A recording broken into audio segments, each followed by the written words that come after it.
Good morning student. बच्चों, आज हम एसएसटी के सिविक्स में लेसन 5 यानी जन संघर्ष और आंदोलन के बारे में जानेंगे, जो कि नेपाल का लोकतंत्र के लिए एक आंदोलन हुआ था। उसके बारे में नेपाल में लोकतंत्र का आंदोलन सन 2006 के अप्रैल माह में नेपाल में एक ऐसा आंदोलन उमड़ पड़ा जो शायद आपको लोकतंत्र की तीसरी लहर के बारे में बताता है।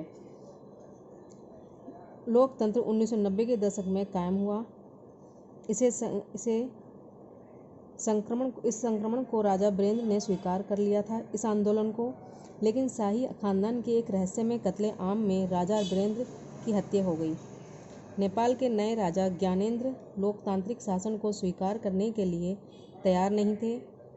लोकतांत्रिक रूप से निर्वाचित सरकार की लोकप्रियता और कमजोरी का उन्होंने फ़ायदा उठाया। सन 2005 की फरवरी में राजा ज्ञानेंद्र ने प्रधानमंत्री को अपदस्थ करके जनता द्वारा निर्वाचित सरकार को भंग कर दिया और 2006 की अप्रैल में जो आंदोलन उठ खड़ा हुआ, उसका लक्ष्य शासन की बागडोर राजा के हाथ में से लेकर दोबारा जनता के हाथ में सौंपना था। संसद की सभी बड़ी राजनीतिक पार्टियों ने एक 7 पार्टी अलायंस यानी सप्तदलीय गठबंधन SPA बनाया, जो नेपाल की राजधानी काठमांडू में 4 दिन के बंद का आह्वान किया। यानी कि राजधानी काठमांडू को 4 दिन के लिए बंद कर दिया गया। इस प्रतिरोध ने जल्द ही एक अनियमितकालीन आंदोलन का रूप ले लिया। इसमें माओवादी बागी तथा अन्य संगठन भी साथ हो लिए और कर्फ्यू तोड़कर सड़कों पर उतर आए। लगभग 1 लाख रोजाना एकजुट होकर लोकतंत्र की बहाली की मांग कर रहे थे और लोगों को इतनी बड़ी तादाद के आगे सुरक्षा बलों की एक न चली। 21 अप्रैल के दिन आंदोलनकारियों की संख्या 3 से 5 लाख तक पहुंच गई और आंदोलनकारियों ने राजा को अल्टीमेट दे दिया। राजा ने आधे अधूरे मन से कुछ रियायत देने की घोषणा की, जिसे आंदोलन के नेताओं ने स्वीकार किया। नेता अपनी मांगों पर अडिग रहे और संसद को बहाल किया जाए, सर्वदलीय सरकार बने तथा एक नई संविधान सभा का गठन हो। 24 अप्रैल 2006 अल्टीमेट का अंतिम दिन था। इस दिन राजा तीनों मांगों को मानने के लिए बाध्य हुआ।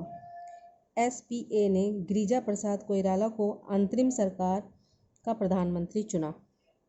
संसद फिर बहाल हुई और इसने अपनी बैठक में कानून पारित किए। इन कानूनों के सहारे राजा की अधिकांश शक्तियां वापस ले ली गईं। नई संविधान सभा के निर्वाचन के तौर तरीकों पर SPA और माओवादियों के बीच सहमति बनी। अर्थात अंत में 2008 में राजतंत्र को खत्म किया और नेपाल संघीय लोकतांत्रिक गणराज्य बन गया। 2015 में यहाँ एक नए संविधान को अपनाया गया, जो नेपाल के लोकायिक संघर्ष पूर्व विश्व के लोकतंत्र प्रेमियों के लिए प्रेरणा का स्रोत बना। तो बच्चों, हमने जाना कि नेपाल में लोकतंत्र का आंदोलन कैसे हुआ और कहाँ तक पहुँचा। इसके बाद आता है बोलीविया के जल आंदोलन। बोलीविया का एक जल आंदोलन हुआ था नेपाल में।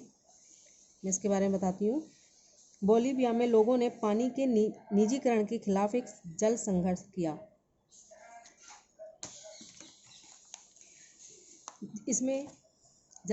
किया। बोलीविया लातिनी अमेरिका का एक गरीब देश है।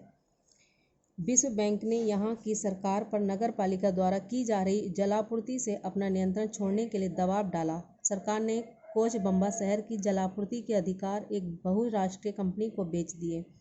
इस कंपनी ने आनन फानन में पानी की कीमत में 4 गुना इजाफा कर दिया। अनेक लोगों को पानी का मासिक बिल 1000 रुपये तक पहुंचने लगा, जबकि बोलीविया में लोगों की औसत आमदनी 5000 रुपये थी। जिसके फलस्वरूप जनसंघर्ष भड़क उठा। सन 2000 की जनवरी में श्रमिकों, मानवाधिकार कार्यकर्ताओं तथा सामुदायिक नेताओं के बीच एक गठबंधन ने एक रूप धारण कर लिया और इस गठबंधन ने शहर में 4 दिनों की कामयाब आम हड़ताल की। सरकार बातचीत के लिए राजी हुई और हड़ताल वापस ले ली गई। फिर भी कुछ हाथ नहीं लगा। फरवरी में फिर आंदोलन शुरू हुआ, लेकिन इस बार पुलिस ने क्रूरतापूर्वक दमन किया। अप्रैल में एक और हड़ताल हुई। सरकार ने मार्शल लॉ लागू किया, लेकिन जनता की ताकत के आगे बहुराष्ट्रीय कंपनी के अधिकारियों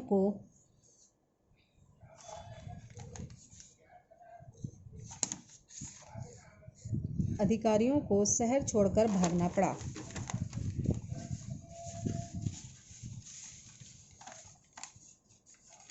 सरकार को आंदोलनकारियों की सारी मांगें माननी पड़ी।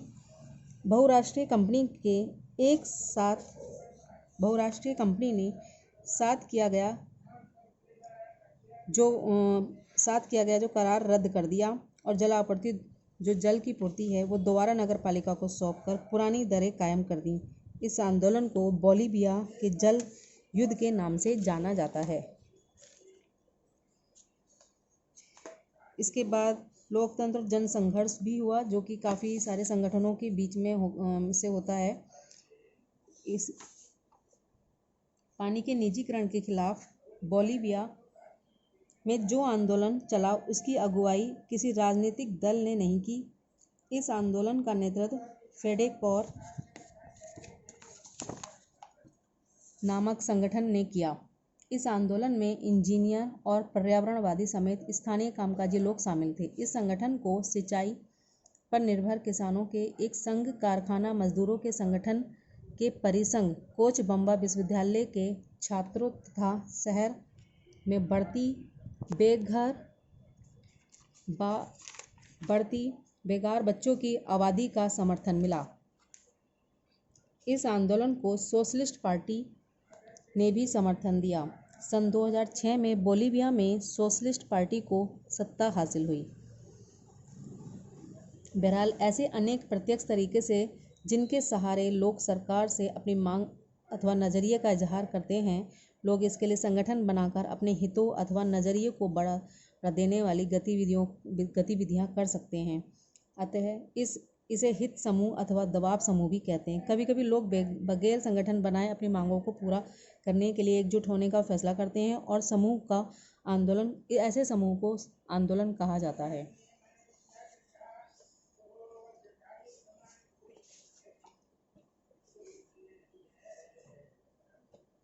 ऐसे ही आंदोलनों को चलाने के लिए अनेक संगठन काम करते हैं।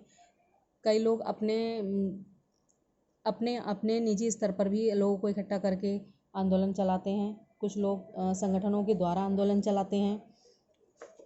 ऐसे कई संगठन हैं जो आंदोलनों को बढ़ावा देते हैं। ऐसे ही दबाव समूह और आंदोलन निजी पर कई तरह के असर डालते हैं। दबाव समूह आंदोलन अपने लक्ष्य तथा गतिविधियों के लिए जनता का समर्थन और सहानुभूति हासिल करने की कोशिश करते हैं। इसके लिए सूचना अभियान चलाया जाता है, बैठक आयोजित करना अथवा अर्जी दायर करने जैसे तरीकों का सहारा लिया जाता है। ऐसे अधिकतर समूह मीडिया को प्रभावित करने की कोशिश करते हैं ताकि उनके मसलों पर मीडिया का ज़्यादा ध्यान दिया जा सके। कभी कभी आंदोलन राजनीतिक दल का रूप ले लेते हैं। जैसे विदेशी लोगों के विरुद्ध छात्रों ने असम आंदोलन चलाया और जब इस आंदोलन की समाप्ति हुई तो इस आंदोलन ने असम गण परिषद का रूप ले लिया। सन 1930 और 1940 के दशक में तमिलनाडु में समाज सुधार आंदोलन चले थे। डीएमके और एआईएडीएमके जैसे पार्टियों की जड़ें इन समाज सुधार आंदोलनों में ढूंढी जा सकती है। ऐसे अनेक आंदोलन हमारे देश में चले हैं और दूसरे देशों में भी चले हैं। जैसे आपने ये पढ़ा अभी, नेपाल का लोकतंत्र के बारे में जाना और बोलिविया के जल आंदोलन क्या होता है। ठीक है बच्चों, इसके बाद आपको अति लघु भी करने हैं।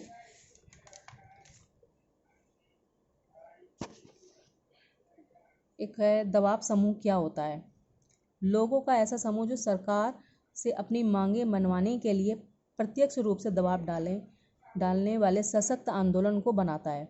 ऐसे समूह को हम दबाव समूह कहते हैं। इनका सीधा संबंध आंदोलन आदि चलाने के साथ होता है। कर्मचारी संघ आदि वर्गीय आंशिक दबाव समूह कहलाते हैं। जैसे किसान संघ में आ गया अखिल भारतीय किसान यूनियन, मजदूर संघ, अखिल भारतीय राष्ट्रीय मजदूर संघ, अध्यापक संघ, अखिल भारतीय अध्यापक परिषद, छात्र संगठन अखिल भारतीय विद्यार्थी परिषद होता है। अधिक धार्मिक संगठन होते हैं विश्व हिंदू परिषद, व्यापारी संघ, अखिल भारतीय व्यापार मंडल।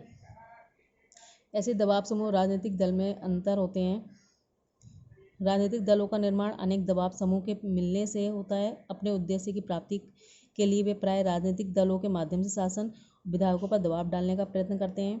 एक व्यक्ति एक समय में एक ही राजनीतिक दल का सदस्य बन सकता है। इसके विपरीत एक व्यक्ति एक ही समय में कितने भी दबाव समूह का सदस्य बन सकता है, अतः राजनीतिक दल सदस्य अनन्य है। ठीक है बच्चों, तो ये आपको पूरा लेसन सही से लिखना है। पहले इसको वीडियो को देखना, उसके बाद में कार्य को पूर्ण करना, और बच्चों इसे याद भी करते रहना।